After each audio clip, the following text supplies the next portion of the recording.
अस्सलामुअलैकुम। फैज़ ए चक्कीवाला girls high school सौदागरवाड़ सूरत। ધોરણ 11 વિષય આંકડાશાસ્ત્ર પ્રકરણ 5 આવૃત્તિ વિતરણની વિષમતાની અંદર વિદ્યાર્થીની મિત્રો આપણે કાર્લ પિયર્સનની રીતે વિષમતા અને વિષમતાંક શીખી ગયા છે। હવે આજે આપણે બાઉલીની પદ્ધતિથી વિષમતા અને વિષમતાંક જોવાના છે। તો વિદ્યાર્થી મિત્રો સ્વાધ્યાય 5.2ની અંદર પહેલો દાખલો, એક જીમખાનામાં કસરત કરતા જુદા જુદા યુવાનોની ઉંમર વર્ષમાં નીચેના આવૃત્તિ વિતરણ પરથી બાઉલીની પદ્ધતિથી વિષમતાંક શોધો અને વિષમતાનો પ્રકાર જણાવો। તો વિદ્યાર્થી મિત્રો આપણને વર્ગીકૃત માહિતી અસતત આવૃત્તિ વિતરણ આપ્યું છે। તો ઉંમર વર્ષમાં 25, 17, 20, 18, 26, 22, 28 અને 23 છે। તો જુઓ વિદ્યાર્થી મિત્રો, તમને સૂત્રો જો યાદ હોય સમજાવ્યા હતા, એમાં બાઉલીની પદ્ધતિ એટલે ચતુર્થકો યાદ રાખવાના હતા। તો ચતુર્થકો શોધવા માટે આપણને માહિતી કેવી જોઈએ? તો માહિતી ચડતા ક્રમમાં કે ઉતરતા ક્રમમાં હોવી જોઈએ। આપણે ચડતા ક્રમમાં ઉપયોગ કરીએ છીએ। તો અહીં જુઓ, ઉંમર તમને ચડતા ક્રમમાં નથી, અસ્તવ્યસ્ત છે। તો એ રીતે આપણે એને ગોઠવવી પડશે। તો કેવી રીતે વિદ્યાર્થી મિત્રો? યુવાનોની સંખ્યા પણ આપી છે। તો ઉંમર જ્યારે 25 હોય તો યુવાનોની સંખ્યા 22 છે અને જ્યારે ઉંમર 17 હોય તો યુવાનોની સંખ્યા 4 છે। તો એ આખો ને આખો બંચ જ આપણે ઉચકી લેવાનો છે અને ગોઠવવાનો છે। તો જે પહેલાં ઉંમરમાં નાનું છે એને આપણે પહેલાં લઈ લઈએ। તો ઉંમરમાં નાનું પહેલાં કોણ છે? 17, એટલે એની સાથે 4 જ આવશે। પછી આવશે 18, એની સાથે 11 જ આવશે। પછી જુઓ 20, 20ની સાથે 19 આવશે। 20 પછી તમારા 22 છે, એટલે 22ની સાથે 9 જ આવશે। 23, 23ની સાથે 8 આવશે અને 25 એની સાથે 22 આવશે। 26 એની સાથે 7 આવશે અને 28 છે તો 28ની સાથે 3। આ રીતે આપણે બંચ બનાવીને એક આવૃત્તિ વિતરણ તૈયાર કરવાનું છે। તો જુઓ, આપણે કોષ્ટક બનાવી લઈશું એ રીતે કે 17, 18, 20 આ રીતે, અને એના પરથી આપણે ચતુર્થકો માટે આપણને શું જોઈએ? તો કે સંચય આવૃત્તિ। તો અહીં આપણે કોષ્ટકમાં માત્ર સંચય આવૃત્તિ જ દોરવી પડશે। તો CF કરવી પડશે। તો જે CF 17થી 4 છે તો પેલું 4, પછી 18માં 11 છે એટલે 15। આ રીતે આપણે સંચય આવૃત્તિ લેતા જઈએ। તો કોષ્ટક જોઈ લઈએ। તો જુઓ વિદ્યાર્થી મિત્રો, અહીં આપણે ગોઠવ્યું છે 17, 4, 18, 11, 20, 19, 22, 9, 23, 8, 25, 22, 26, 7, 28, 3 એમ આવૃત્તિઓનો સરવાળો કુલ 83 થશે। હવે જુઓ CF શોધવાની છે। તો 4, હવે CF ને એ બધું આપણે બીજા ત્રીજા ચેપ્ટરમાં શીખી જ ગયા છે, એટલે વિદ્યાર્થી મિત્રો તમને આવડે જ છે। આપણે ગણતરી ફટાફટ કરી લઈએ। તો 4 ને 11 15, 15 ને 19 34, 34 ને 9 43, 43 ને 8 51। એટલે શું? આનો સરવાળો થતો જાય, જે અહીં લખાય છે એટલે એના પછી નવા અંકનો સરવાળો એની સાથે કરી દેવાનો છે। 43 અને 22 તો 73, 73 અને 7 તો 80 અને 80 અને 3 તો 83। આ રીતે આપણને સંચય આવૃત્તિ મળી જશે। હવે આપણે ચતુર્થકોમાં Q1 અને Q3 અને M એ ચતુર્થક બીજો છે, ખ્યાલ રાખજો, પરંતુ આપણે M જ લેવાનો છે। તો આ રીતે આપણે શોધવાનું છે। બંનેમાં ચતુર્થકોનો જ ઉપયોગ થશે। તો સૂત્રની રીતે શોધતા જઈએ। તો વિદ્યાર્થી મિત્રો, પ્રથમ ચતુર્થક Q1 બરાબર N1 પ્લસ છેદમાં 4માં અવલોકનની કિંમત n આપણા 83 છે, પ્લસ 1 છેદમાં 4માં અવલોકનની કિંમત એટલે 84ના છેદમાં 4. તો 84ના છેદમાં તમે 4 કરશો તો 21 આવશે. તો 21માં અવલોકનની કિંમત તમે કોષ્ટકમાં જુઓ, 4માં નથી, 5માં નથી, જુઓ 34માં 21મું અવલોકન 34માં સમાયેલા છે ને, એટલે 20. શું આવશે? 20. એટલે Q1 બરાબર 20. હવે આપણે મધ્યસ્થ શોધીએ, અથવા તો Q2 નામ નહીં અપાય પણ એનું સૂત્ર જે છે n+1 છેદમાં 2માં અવલોકનની કિંમત 83 વત્તા 1 છેદમાં 2 એટલે 84ના છેદમાં 2 કરીએ તો 42 આવે. તો આપણે સંચય આવૃત્તિમાં 42 જોઈ લઈએ તો શેમાં સમાયેલા છે? તો ત્યાં 43માં સમાયેલા છે, એટલે 22. મધ્યસ્થ કેટલા આવશે? 22 આવશે. મધ્યસ્થ 22. હવે આપણે Q3 શોધીએ. Q3 માટે સૂત્ર છે 3n+1/4માં અવલોકનની કિંમત. તો આપણી પાસે n+1/4 21 આવી ગયા છે, અથવા તો તમારે નવેસરથી ગણતરી કરવી હોય વિદ્યાર્થીની મિત્રો તો 83 વત્તા 1ના છેદમાં 4, 3, 83 ને 1, 84ના છેદમાં 4, બધી પ્રોસેસ તમારે લખવી પડે. 21ના છેદમાં 21 એટલે 21 ગુણ્યા 3 કરીએ તો 63. 63માં અવલોકનની કિંમત એટલે આપણે CF પરથી જોઈએ તો 63 એ 73માં સમાયેલા છે, એટલે 25 આવશે. તો અહીં Q3 બરાબર 25 વર્ષ. તો આપણી પાસે Q1 મળી ગયા, Q3 મળી ગયા અને M મળી ગયા. તો હવે વિષમતાંક શોધી કાઢીએ. આપણને વિષમતા નથી પૂછી એટલે નથી લખવાના, ડાયરેક્ટ લખો તો પણ ચાલે. તો J બરાબર Q3 plus Q1 minus 2M છેદમાં Q3 માઇનસ Q1. તો હવે સૂત્રની અંદર રકમ જ મૂકવાની છે. તો જુઓ 25 વત્તા 20 માઇનસ 2 કૌંસમાં 22 એટલે છેદમાં 25 માઇનસ 20 એટલે 25 વત્તા 20 કરીએ તો 45 અને 22 દૂ 44ના છેદમાં 5.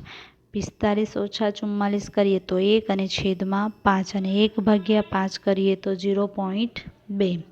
અહીં વિષમતાનો પ્રકાર ધન છે, જુઓ ઋણ નથી, એટલે વિષમતાનો પ્રકાર જણાવવાનો છે. આ પણ જવાબનો ભાગ છે, એટલે J બરાબર 0.2. તેથી આવૃત્તિ વિતરણની વિષમતા ધન છે એમ કહી શકાય. હવે નેક્સ્ટ આપણે દાખલો જોઈએ. Q3 એક્સરસાઇઝ 3 તમારી છે. 2014-15ના વર્ષ દરમિયાન 400 કંપનીઓના વેચાણ 1000 ટનમાં વેચાણ અંગેનું આવૃત્તિ વિતરણ નીચે મુજબ છે. આ માહિતી પરથી બાઉલીની પદ્ધતિથી વિષમતા અને વિષમતાંક શોધો અને વિષમતાનો પ્રકાર જણાવો. જુઓ, વિષમતા બી શોધવાની છે, વિષમતાંક બી શોધવાનો છે અને પ્રકાર પણ જણાવવાનો છે. તો વિદ્યાર્થી મિત્રો, એક વસ્તુ યાદ રાખજો, તમને મેં કીધું હતું વિકલ્પમાં પૂછાય છે ખુલ્લા છેડા માટે કઈ પદ્ધતિ ઉપયોગી છે? તો બાઉલીની પદ્ધતિ. અહીં જુઓ બંને છેડા ખુલ્લા છે, એટલે 20થી ઓછું અને અહીં 120 અને તેથી વધુ. કોઈ વર્ગ પર્ટિક્યુલર આપ્યો નથી, આ બધા વર્ગો છે. તો આપણે અહીં પણ સંચય આવૃત્તિની જ જરૂર પડશે અને ચડતા ક્રમ 20થી ઓછું 20થી 40, 40થી 50, 50થી 75, 75થી 90, 90થી 120 ને 120થી અને તેથી વધુ. તો આપણે કોષ્ટક બનાવી દઈએ અને CF શોધી નાખીએ.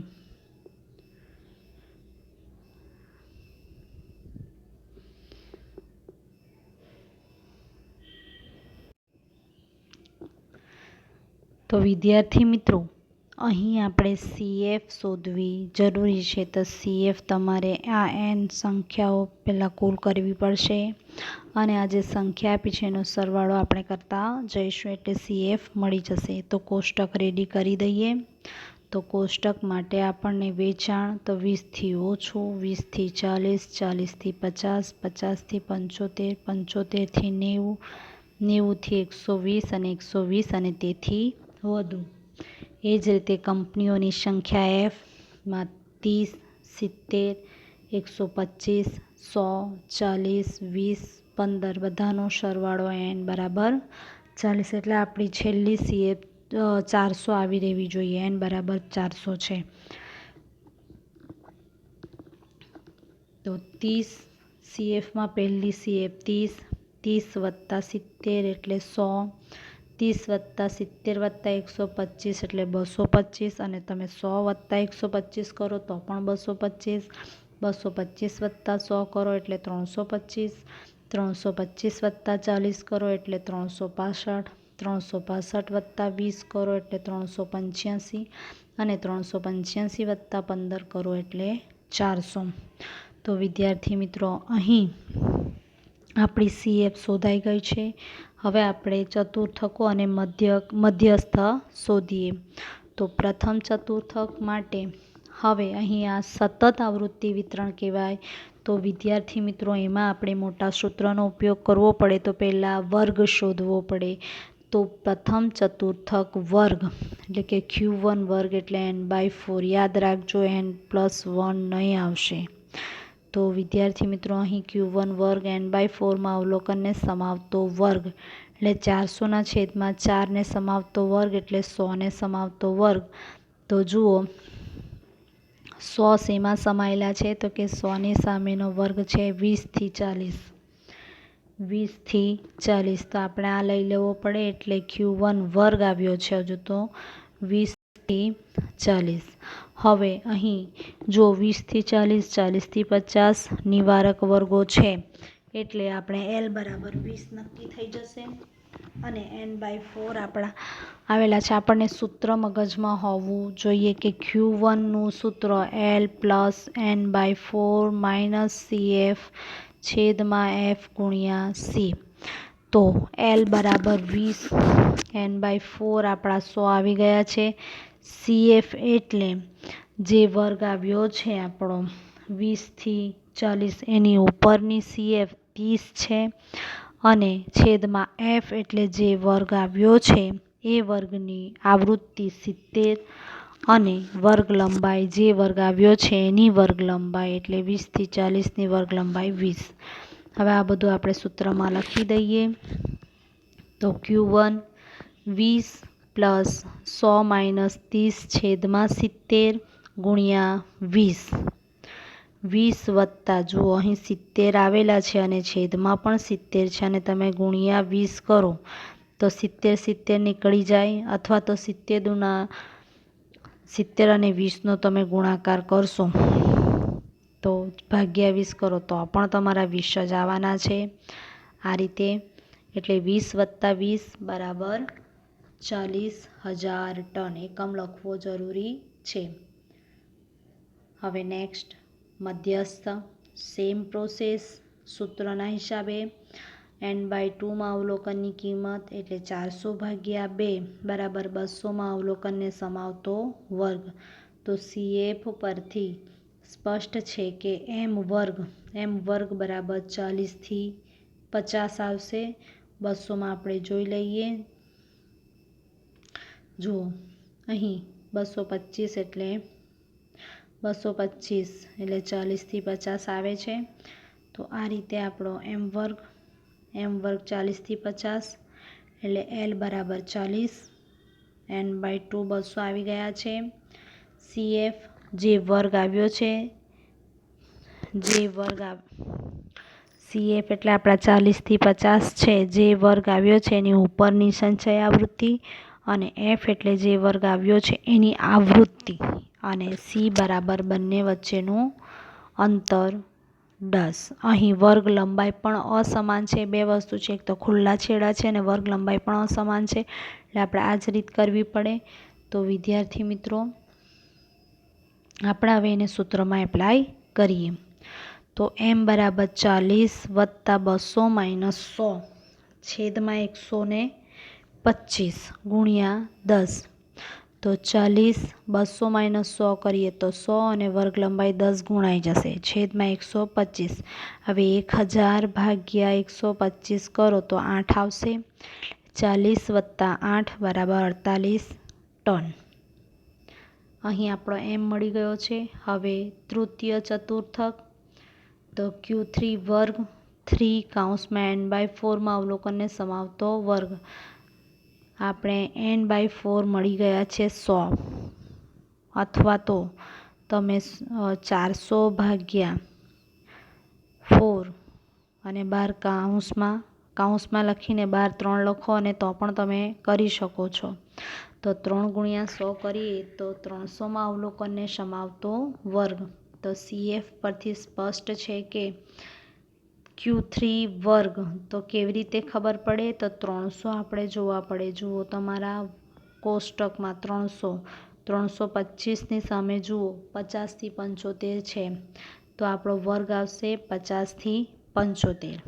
હવે આપણને જોઈએ L એ 50 n/4 3 n/4 આપણને મળી ગયા છે 300.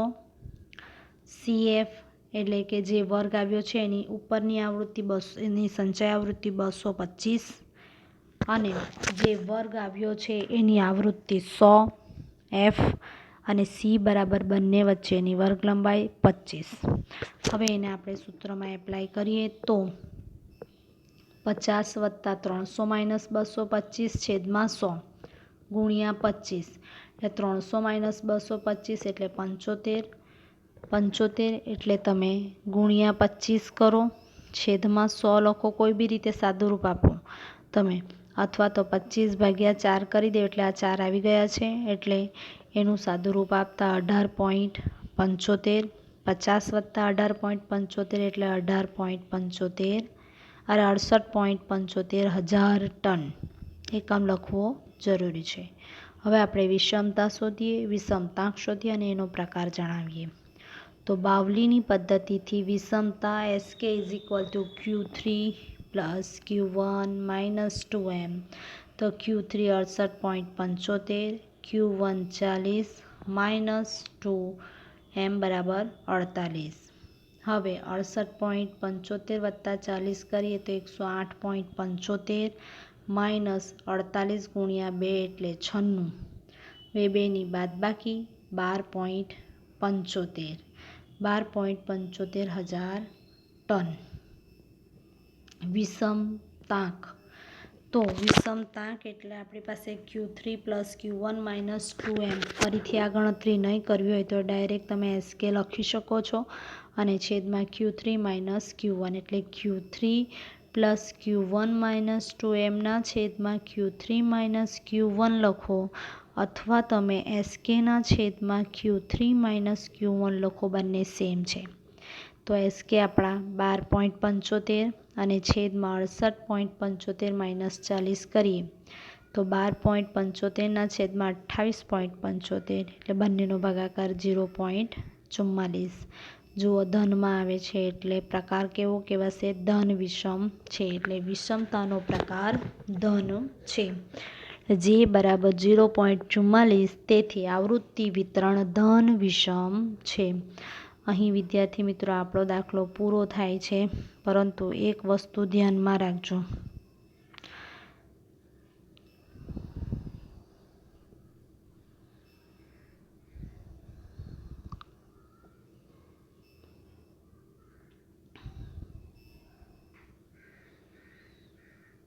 ખાસ ધ્યાનમાં રાખજો વિદ્યાર્થી મિત્રો કે અહીં તમને જે કીધું હોય એ પરથી સોજો. ખાસ બાવલીની